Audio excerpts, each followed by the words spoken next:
I guess I'm ready to go whenever if you're ready.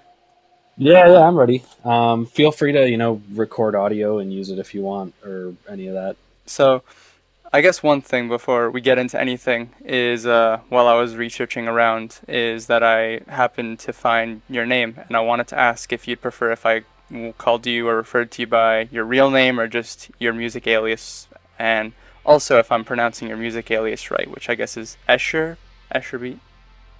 Yes, Escher Beat. I'd prefer to be called by my music alias. I actually also go by 23 still, but as like it's a bit of a confusing thing. But as a like person, I am 23, but 23 has many different projects. Although I'm curious how you managed to find my real name. It's not very well connected, or at least I didn't think it was. There's a there's like a Monstercat fan wiki or whatever, and I briefly looked through it, and they happened to find your name, and then I guess how they found it when I searched for your name, your real Facebook popped up. So I'm Huh. guessing that's how they found it. Let me. I've seen that fan wiki before, but I didn't know that they had my real name. It's for 23, or. Yeah, I can link you it if you want. Hold on. Oh, okay. Yeah, that's not my real name. Oh, all right. Yeah, I can. I The Freeman, right? yeah. Yeah, okay. Yeah. No, that's my like music profile. Okay, that totally makes sense. I mean, that name is there to distract people from finding my actual real name. Yeah. Um Well, did a good which job I'm then. yeah, yeah. It wouldn't be impossible for people to find though. If people were really trying hard to find my real name, it wouldn't be that hard. Uh, but which is why I was curious. But yeah, I Nice. generally, when it comes to music, I don't give out my real name. Yeah, that would make sense. Yeah, I just kind of I was doing some like surface level looking Yeah, around and yeah, yeah. such, and I found this. Of course. So, Yeah. would you prefer 23 or Escher? Just call me 23. That's I have a lot of people who still call me that. Already 23 then. So I guess we'll get started now. So the floor is yours. Introduce yourself. What do you do? What have you been up to? Whatever you want to Mhm. start this out with. Sure. So my name is 23. Um, I joined Monstercat effectively during its inception. Um, During the early formative years, for maybe the first year and a half, maybe 2 years. The timeline's fuzzy now because it's like 7 years ago or more, or something like that. I was the mastering engineer for Monstercat, and I released one track with them. Um, yeah, I guess so. At the time, I was doing 23, which was sort of a dubstep project, or my namesake project. And then I took a long hiatus for about 3 years to work on my own production skills because, long story short, I sort of felt like I had painted myself into a corner with the dubstep stuff. And then started the Escher Beat project, which is sort of a more open concept, cross genre project that is. The similarity between songs is more about aesthetic than it is genre. So lots of like psychedelic, tripped out interludes uh, with like sections that are maybe more appropriate for a dance floor, and then sort of like go back and crazy and be kind of experimental and stuff. Um, yeah, I guess that's a good way to introduce myself. Yeah, I think with experimental is probably the best way to describe your music from the music that I had been listening to. And has that alias also been put on a hiatus at the moment, or do you have stuff Yeah, in the it's works, or? Yeah, no, it's effectively on a hiatus at the moment. I try to make experimental music that isn't so experimental that it's hard to grasp. Like, I feel like people who do like IDM or like Aphex Twin type artists and stuff like that, it's hard for a lot of people to really get into that. But I think there's a way that you could be experimental but still have something a bit familiar for people grasp onto. Um, there was a different part to your question that I forgot to address. I don't remember what it was though. Um, I'm not yeah, exactly sure, but I guess yeah, we can just move on from that then. yeah, yeah. I guess because you brought up Monstercat, we can start from there. I know Mm-hmm. you've known, looking through your Facebook, you've known Halo Nova, who is now Varian, Yep, and you've known Going yep. Quantum. How have you gotten Mm-hmm. to know these people, and how did you kind of get introduced into the into Monstercat? So my introduction to Monstercat was through Halo Nova, aka Varian. Um, for man, I don't even know how we ended up starting to talk. Back in like 2011, I don't know. I might have like just reached out to him randomly on SoundCloud or something. I don't even remember. It was before Monstercat existed, though. I know he was like a lot on like the dubstep Reddit and stuff at the time. And I was like a brand new producer. I think even before I released my first release on Heavy Artillery S23, I had maybe started talking to him. So we were actually like pretty good buddies for a while. We don't talk so much anymore, but for probably like 2011 to 2013, we would talk fairly often. Certainly early on, almost every day. Um, and so Varian was good friends with a lot of the Monstercat folks, such as Going Quantum and whatnot. So um, when he told me that they were starting up this Monstercat label and that they were looking for a mastering engineer, and I was already starting to do mastering jobs for Varian and a few of my other friends.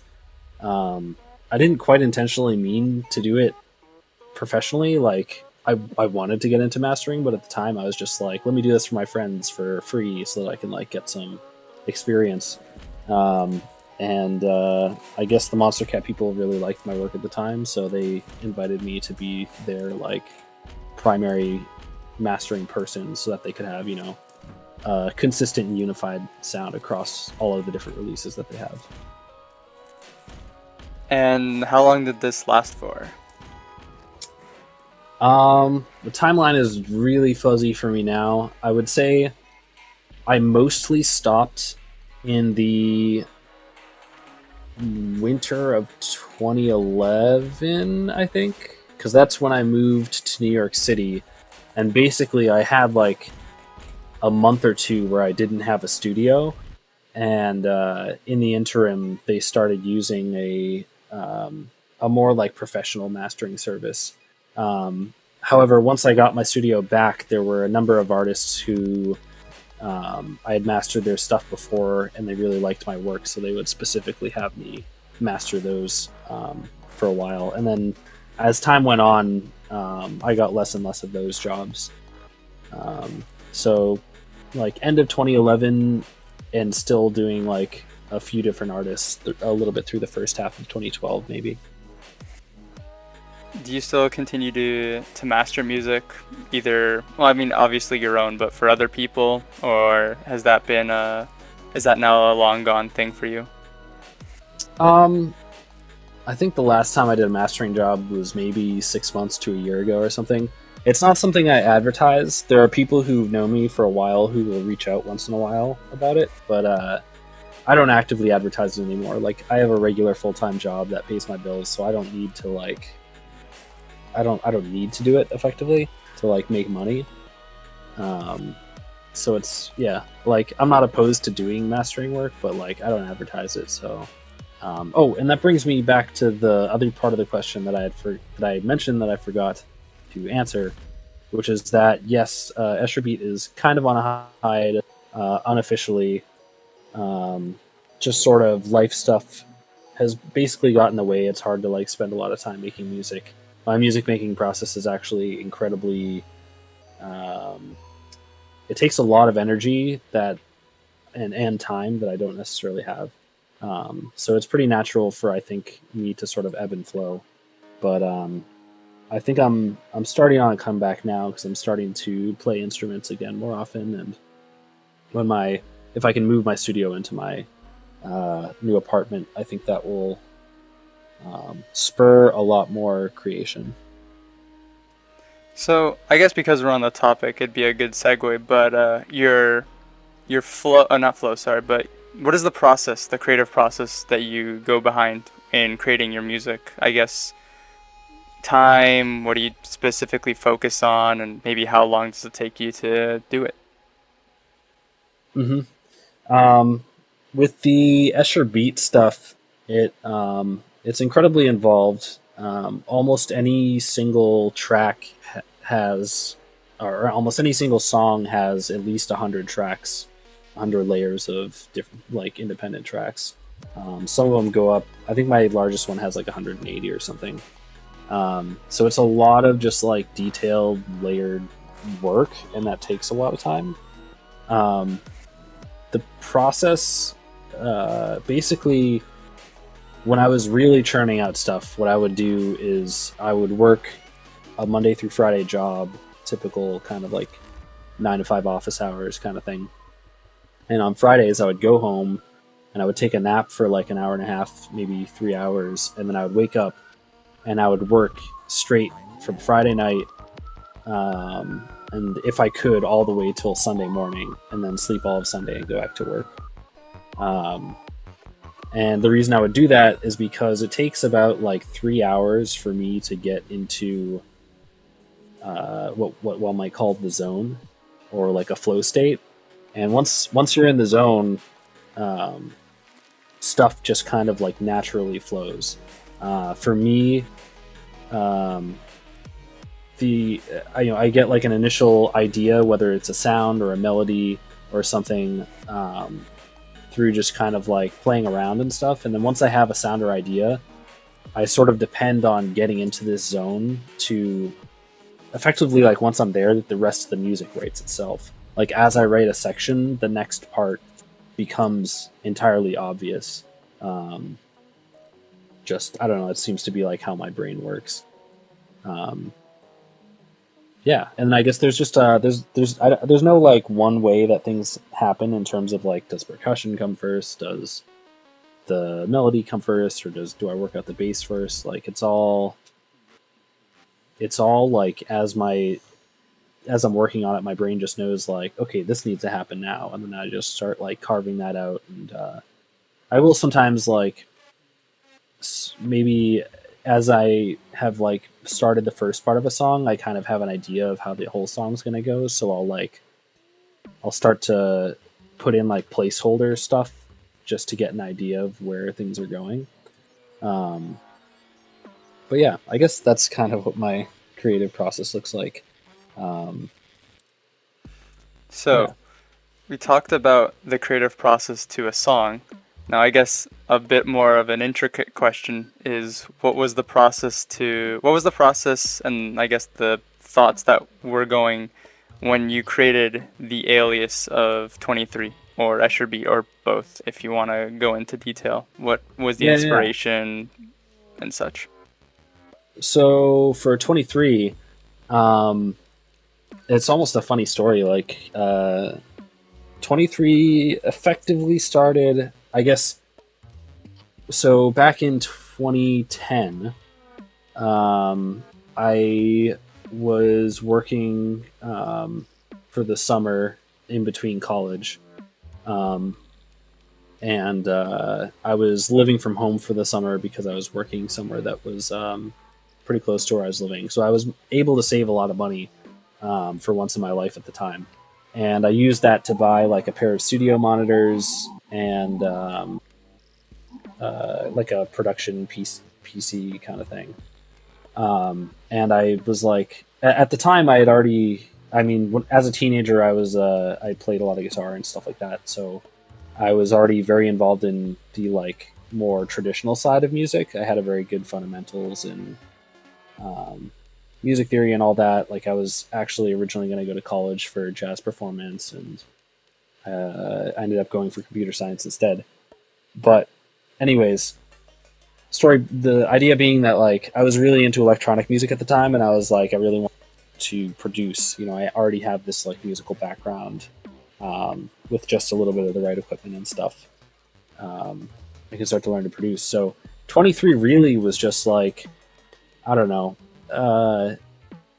maybe after 6 months of me like trying to figure out how to produce, I started making tracks, and I was eventually back at college, and like my first EP, which released on Heavy Artillery, was originally just like some tracks I was working on just to try and figure out how to produce, and I posted them on Reddit, just to get some feedback. I didn't really expect anything, and the posts like blew up. Like a lot of people really liked the stuff that I was working on and got really excited about it, and it kind of surprised me. And I was like, sure, a lot of people seem to like this. Maybe if I show some labels, they'll want to release it. And so I shopped it around a bit, and Heavy Artillery was really interested in releasing it. So I like finished up 4 tracks for it and was off to the races, I guess.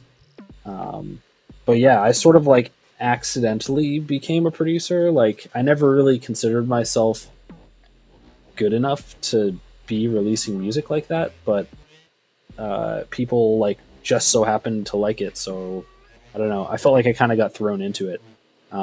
The creative process for it was just like, it was mostly me trying to figure out like, I was really into dubstep at the time, and so I just wanted to make dubstep tracks that I thought were fun and like figure out how to produce, and that's just kind of how it came about. So you mentioned Heavy Artillery Records a number of times Mm-hmm. throughout this interview. Yeah.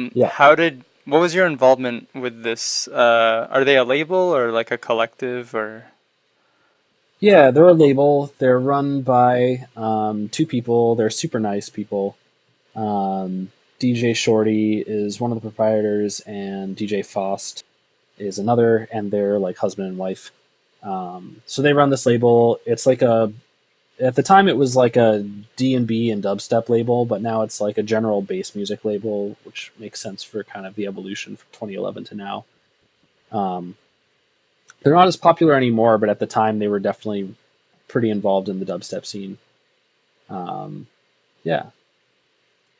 Do you still interact with any of the people from Heavy Artillery Records, or have you I've fallen out? Yeah, I've mostly fallen out, not for any bad reasons, just haven't had much reason to talk to them lately.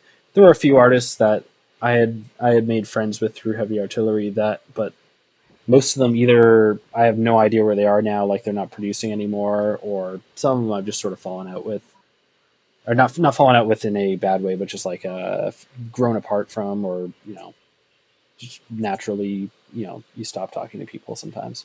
Yeah, yeah. So before we, I guess, move on to the present, I wanted to dial it back to Monstercat because you released one track with them. It was fresh, and I Yeah. wanted to ask a couple things about that. So, firstly, Okay. you've had that track for a while before you released it. I think it was a work in progress, like 7 months before you released it. Yeah. And I guess what prompted you to not release it for so long? And then I guess, what made you decide to release it on Monstercat? Yeah, it was it was a weird situation actually. I was sitting on that track for a long time, and I was hoping to like prepare a bigger EP around it. Um, but at that time was around when I stopped making music for a while and went on hiatus. I began to get really frustrated with my what I felt was a severe limitation in my ability to produce the kind of music that I had in my head. And I guess to sort of circle back to what I was saying before is like I kind of got thrown into being a semi notable producer unexpectedly. I was still in my mind still learning how to do things, and then all of a sudden I had this big fan base and they wanted more releases, and um, I never quite got to the level of production that I wanted to make the kind of like more adventurous music that I had in my head. And so um, it was weird to want to navigate that where it's uh, you want to do some more experimental stuff where you know it's going to probably be bad at first, and then you eventually get better, as you do with any art form. But now you have all these eyes on you, um, and you're sort of, and people expect a certain one level of quality and two certain type of music from you. And I think a lot of that pressure combined with some other external factors is what ultimately led for me entirely going on hiatus. But in terms of how Fresh happened, I basically it was coming up to the end of the year. I was about to move to New York City, and it was clear that I wasn't about to like come out with much other new music. I had like a couple of other releases in that time that are they're kind of hard to find now, but um, basically, you know, I'd been mastering for Monstercat for a while, and I was like, I honestly like needed some money, and I was like, well, I'm not going to do anything with this, and so I asked Mike Darlington. I was like, hey, can we release this on Monstercat? And he was like, yeah, you know, we love this track, um, and so like we made it happen. um, yeah. Also, if you didn't know, that song was used in a commercial. Oh, I didn't know about that. What Yeah. commercial? I might try to look around Um, for it later. yeah. I can probably find it really quick. It was for this drink that I don't think is on the market anymore, but it was called V Blast. Um, and V Blast. Yeah, I can't say I don't know what that is. No, it's like a drink that it was a vitamin drink where when you twist the cap, it would release the vitamins into the drink. Um, and I guess the idea was that the vitamins would last longer um, if they were like in a sealed thing, and then you release them when you actually go to try and drink. All right, I found it. I'll link it to you in the I can chat. see the pun would be intended there. Yes, and so the track was already in progress before the commercial happened, but the sample Fresh uh, was not a part of it until we went to go make this song, and I had sort of became good friends with the guy who owned the company. He's like a really big like D&B fan, and we had hung out a little bit, and he really wanted me to like do to do like a track for his commercial, and I was like, well, I already have this song going on, and he was like, we like put something in right before the drop that like you know is like drink V Blast or like Fresh or like you know something related to the soft drink, and I was like, yeah, sure. And so Fresh happened, and I just decided to keep it because I thought it, you know, I thought the vibe of the song made sense with that people. So That's actually really cool. It's almost like a collaboration. yeah, yeah. So I guess you kind of explained it already, but with all the frustration you were feeling about wanting to take a direction and being thrown into the limelight, I guess that pretty much explains why you haven't had any releases since your debut with Fresh. Yeah, and um, in general, like I never felt like my musical aesthetic was quite the Monster Cat aesthetic, which was a bit more on like the pop or aspirationally pop and like heavy melodic type of style. A bit more like in terms of accessibility, whereas at least in terms of dubstep, I was more concerned with like gritty dubstep kind of stuff, and I eventually wanted to be more experimental. So um, yeah, it was a combination of those two things. Like one, I didn't quite feel like the music that I was making or wanted to make would fit in the Monster Cat label, and two, yeah, it sort of went entirely on hiatus. And since then, like I think my music has drifted even way further away from what would be appropriate for a Monster Cat release. Yeah, I think that's a fair assessment. So let's bring it to modern times. I noted this in the notes that I sent to you, but you have a lot of titles that you give yourself, including data scientist, ML engineer, burner, rope rigger, hacker. Um, Yeah. is there any of those that you'd like to go into? I know you went to school, I think, for, as far as I could tell, something math related. So I Mm. guess if you want to go a bit more into that, that'd be interesting. Sure thing. So I am a definitely a sort of like compulsive autodidact, which means that I love to teach myself things, which means that I end up with a lot of hobbies. Among them are music. My what I went to school for was software engineering with a mathematics minor and a liberal minor in sign language. Um, and so these days I work in the realm of machine learning. So I'm a what they call a senior machine learning engineer. So I work on like artificial intelligence stuff. Um, so it's a form of like computer science that's kind of like heavy on mathematics and whatnot. Um, yeah, and so like data scientist is another form of like machine learning practitioning. It's you work with a lot of data and you comb through that data to produce insights from it, and a part of that often involves um, using like artificial intelligence to analyze data as well. Um, yeah, I work for a very major music streaming company that you've probably heard of. Um, it's not entirely secret, but uh, I'd rather not fully mention it just for privacy reasons. Yeah, that's Um, fine. uh, and yeah, I guess so. That's like data scientist, and I forget what other titles were in that list. There Um, was, let's see, there was hacker, mastering yeah, engineer, but we already kind of went over that. Burner yeah, and rope rigger, which I think is attributed to your mhm, Instagram. I'm not sure if you'd feel yes. comfortable going over that, but you know. I mean, I certainly don't mind. I don't know how proper. I know the Monster Cat fan base is a bit young, so I don't know how appropriate it is for them. I But mean, as long as it's not against YouTube terms and conditions, fair game. yeah, yeah, yeah. Um, so what was I gonna say? Burner actually refers to the Burning Man Festival. So people who are burners are people who attend the Burning Man Festival. I went 5 years in a row, and the my last year I think I played like, which was 2014 maybe 2015 actually maybe. Um, I played like 7 or 8 different sets under the Escher beat name, and Burning Man is definitely the kind of place where that music really fits in because there's a lot of people who are more interested in like interesting experimental music.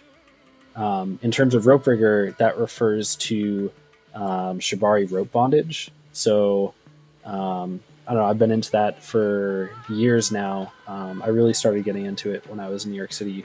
Um, it is, uh, I guess, it's an adult hobby, but it is also what I would consider an art form. And for me, I'm both very like creatively minded as well as engineering minded. And rope in particular requires like a decent understanding of like engineering and sort of like different forces and how they interact, but it also takes a creative and artistic understanding to make it look good. Um, and there's certainly photos on my Instagram if people are curious as to what that looks like. Um, and yeah, So, okay, I was gonna ask because you mentioned that you're comfortable now that you have a job, and I was gonna ask, but I think you already mentioned that you work for a large streaming platform, so, and yeah. you can't mention it. All right. People could definitely take a guess. Like it's streaming, it's music, and it involves machine learning. I'm sure people could take a pretty decent guess. So, have you been up to many projects as of late? I know you said that, with the moving that you're currently going and planning through, you're going to be able to move and have your studio, maybe not music related, but do you have, machine learning related projects if there is, or other art projects that you are on right now? Not currently. Um, There is. I am playing my guitar a lot more these days, and the company that I work for has a lot of excuse me, they do open mic nights and stuff like that, and have a lot of like collaborative bands within the company. So I'm hoping to sort of be a session musician for them, and get a little bit more back into just like playing music, doing music, interacting with music, and I think that will sort of help me figure out what I want to do next with music. Because I think the biggest thing for me is it's really exhausting to make music that the kind of stuff that I really hear in my head, which is like really detailed and basically really exhausting to do. So I need to have like a really enticing idea that I want to work on to make myself go through that kind of work. So I guess I'm just like in an exploratory stage right now. Um, since I started my new job, I've mostly been focusing on getting up to speed, and making sure I understand things at that new company because I have like a lot of responsibility there. Um, but as I sort of you know spend more time there, I'll have more free time to focus on extracurricular activities. Alrighty. So I guess we're gonna start trying to wrap this up. I have one final question before I bring in a couple of questions from my followers. Mm-hmm. So my final question for you is the generic: where do you see yourself in 5 years? Do you have any aspirations, goals, plans, or going with the flow? What do you got? Um, I guess I mean I sort of addressed some of this, but I guess you're asking in 5 years. Was that the number? Five. I said Or 5, but I mean, 10, 20, yeah, yeah, whatever. Just in the near future, I guess. yeah, yeah. In 5 years, um, yeah, it's hard to say. I mean, my goal currently is to like save up a lot of money, um, and get a lot more experience at my current jobs. That eventually I can do contract work rather than working full time, and maybe spend half of the year only having to like effectively do whatever I want, which will probably be like make music all day and learn new instruments and that kind of thing. Have the freedom to not have to worry about um, balancing a job and a creative process. Um, we'll see how that goes, but yeah, basically, save up a bunch of money so that I can do that kind of thing, and then the other half of the year I can get contract work as needed. And since I have a certain level of like expertise, um, I can hopefully like earn a decent amount of money to save for longer periods of time. Um, I guess that's kind of where I see myself. Who really knows? I mean, I'll be involved in all sorts of. I always have like weird creative urges that come out, and I end up doing all sorts of projects. Like I've done costuming, I've done visual art stuff.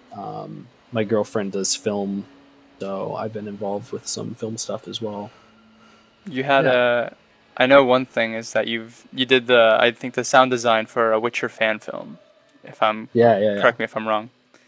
Yes, yeah. So my girlfriend is Triss in that Witcher fan film, and she shot and directed it or co-directed it.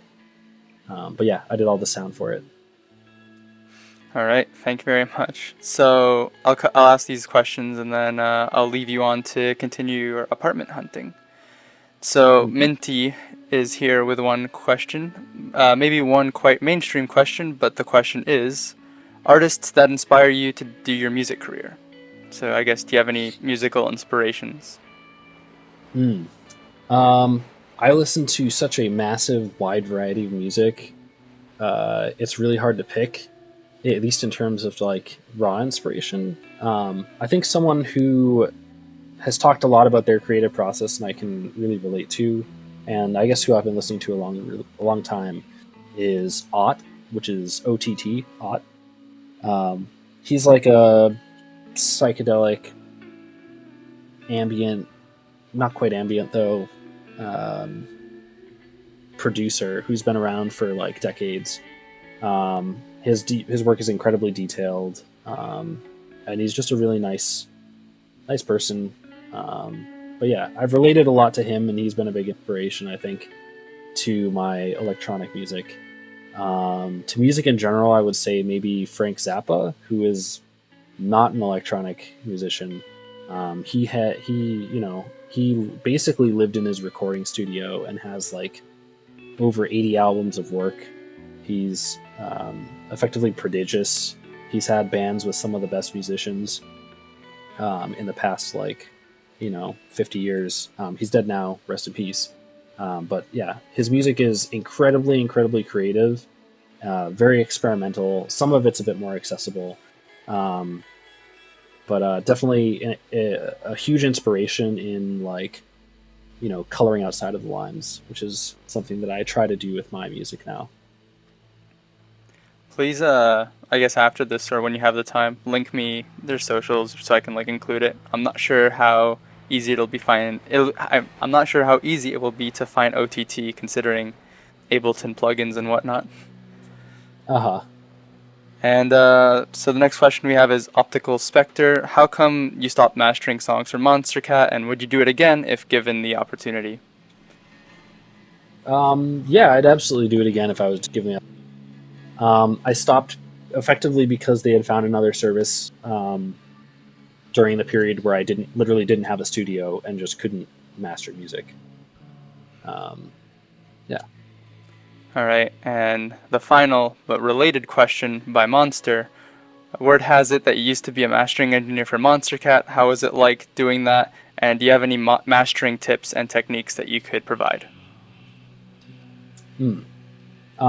It was really fun for me. It was the first time I had done like so much mastering work. I was doing stuff like every other week, and I found that you know, uh, I don't know, it was really fun to work with and get to see some of the songs I've mastered have like hundreds of thousands, if not like multi millions of views, and it's just crazy to think that I was like a part of that. Obviously, I'm not the person who created the song, but that many people hearing something that you've contributed something to. Um, in terms of mastering tips, my number one tip is to learn to listen. There's a word for this that I'm blanking on.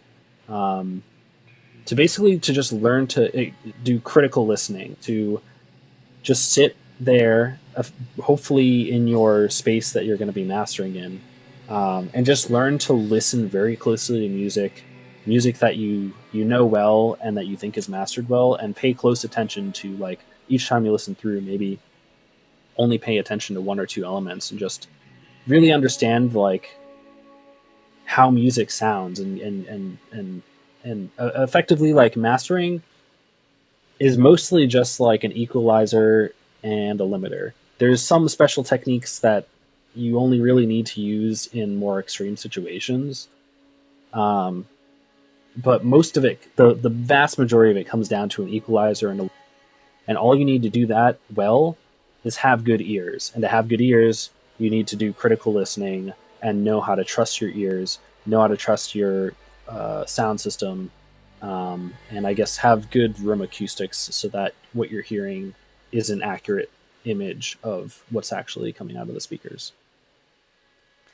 All right, well, I guess this marks the end of it. Thank you so much for spending your time today with in this interview. Do you have anything you want to plug before we finish this off?